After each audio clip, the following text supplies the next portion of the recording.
From Harvey Weinstein, Rudy Giuliani, Alan Dershowitz, our next guest has represented some of the biggest names and toughest cases in recent memory. Arthur Aidala joining me now on the Trump indictment. So good to see you. Good to meet you. Good morning, Adrienne. I was down at the courthouse yesterday, and I guess the only way I could describe people who weren't actually there is, when the quarterback wins the Super Bowl and all of those press people surround them, and you get that's what it was like when Mr. Tacopina and Miss Necklace came out of the courtroom. I know them very, very well for a long time, so I was one of the first people to speak with them. And I will tell you, the first question out of my mouth was, "What took so long?" Because typically in arraignment, it takes like 7, 8, 9 minutes. It's not a very long proceeding, but they were in there a long time. And what took a while was, in the very, very beginning, there was a lawyer on behalf of the media arguing directly to the judge that the media should have more access.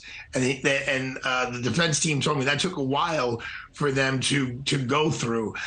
Also, the judge came out, I think, a little later than they had anticipated. But I will also tell you this. This was just my observation of the defense team. Because my second question was, well, what's in the indictment? And they both laughed. Joe Tacopina and Susan Necklace laughed. They're like, nothing.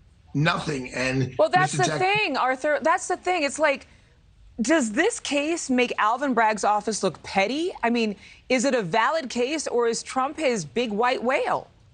I think you may be the first person that I heard use the word petty, but I think that's a great word to use.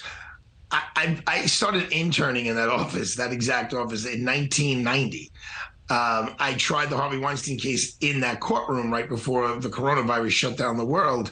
So I've been there many times. I've seen hundreds of indictments. This is a very, very weak indictment. It's based on novel issues, never been done before, legal issues. And here's the question, Mr. Alvin Bragg. Is this the type of legal analysis? Is this the type of legal case you want to bring as the first prosecutor in the history of this country to bring not only against a former president, but one who is a real formidable candidate to be the next president of the United States? My opinion is no. He can use prosecutorial discretion. He uses prosecutorial discretion all the time right now in Manhattan to reduce crimes, to take felonies and make them lower crimes, to stop people from going to jail. Here he did the exact opposite.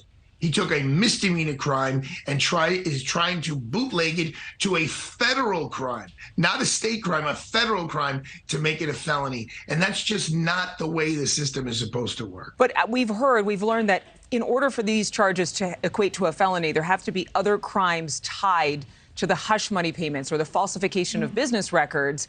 What is the other crime there? The invoicing? So they're saying that no, the invoicing is the main crime, and that's the writing in the ledger or the writing of the checks or the writing the invoices. 3 things: writing checks, writing invoices, and actually entering into the ledger book. But here's the thing: those ledger books were never submitted anywhere to a government agency. Those invoices were never submitted. They were just in the courthouse. I'm sorry, in the corporation's offices. What Mr. Bragg is saying is they were created to intend to do 2 things: to avoid election law and defraud the voters, and 2, possibly, there was this little tax thing they put in there, possibly affect the way Mr. Cohen, Mr. Trump's lawyer, filed his taxes. These are really not typical at all. I think they call them novel. These are novel. Novel, AKA petty. Novel, but novel mean like they've never been done before. Because it's so weak, we're all in shock. Arthur Aidala, I know you usually represent clients, big name clients who are in big trouble. So far, what I'm hearing from you is this doesn't quite amount to big trouble, but it could be a big circus leading up to the 2024 election. It was a circus at that courthouse yesterday. I mean, I was there for Harvey Weinstein. There were hundreds of reporters. I don't know if I'm going crazy by saying there was definitely more media people there than protesters for either side.